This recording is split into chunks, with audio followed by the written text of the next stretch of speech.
Ito bagong harvest na ugat. Igagrap natin. Bagong harvest to, bagong putol. Kasi may dumating akong RS. Nag-trim ako ng nagbawas ko ng ugat para mapit siya sa paso. Ito naman yung gagamitin nating sayon.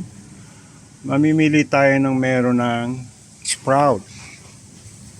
Yan. May mga sprouts ng ganyan. Yan the best yung ganyang maikli. Yan.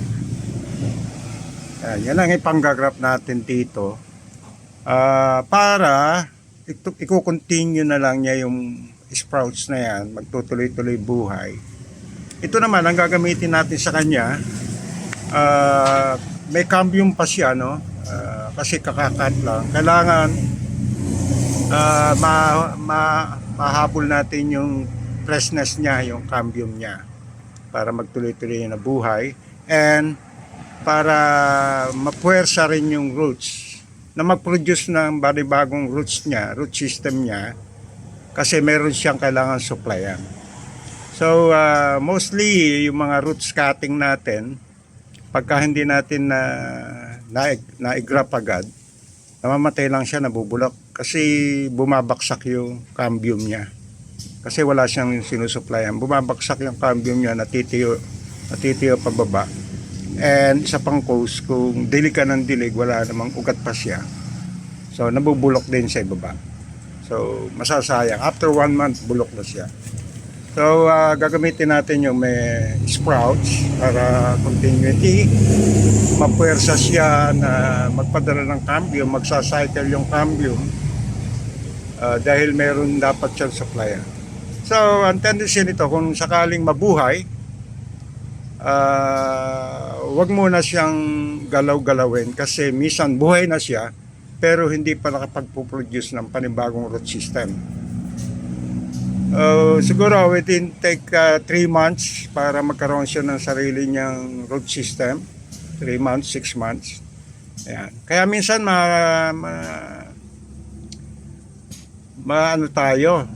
magtataka tayo dahil bibili natin kay ganda, buhay na buhay siya, no? But suddenly namamatay. Siguro nagalaw. Kasi once na nagalaw, nag-uumpisa pa lang na tumubo yung roots niya. Breakable siya, masyado siyang sensitive. Pagka nabali, hindi na siya magtatagal na uli para makarecover. So, mamamatay yung sa itaas.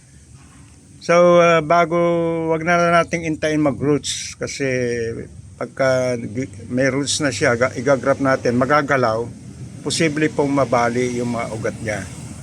Fragile pa siya, yung ugat niya, puti pa.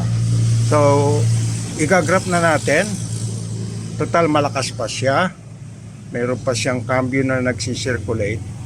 Ilalagay na natin siya sa pinakamalilim na lugar para hindi siya mag-dry agad. Ayan, 3 yung sayong ilalagay natin. Sisingit natin dyan sa biniya ko na yan. Ito yung 3 sayon. Ayan, may mga sprouts, kita nyo. Okay, ayan na siya. Babacuum na natin siya. Babalot na siya na natin ng plastic. Alright, done. Ayan, may date na lang. May date na siya. At least after 2 weeks, titingnan natin to kung pwede na natin pasingawin. Magmamoisture siya later on para maalagaan yung sayon, hindi matiyo. Kaya dapat magkaroon ng moist sa loob. Alright, thank you. Bye-bye.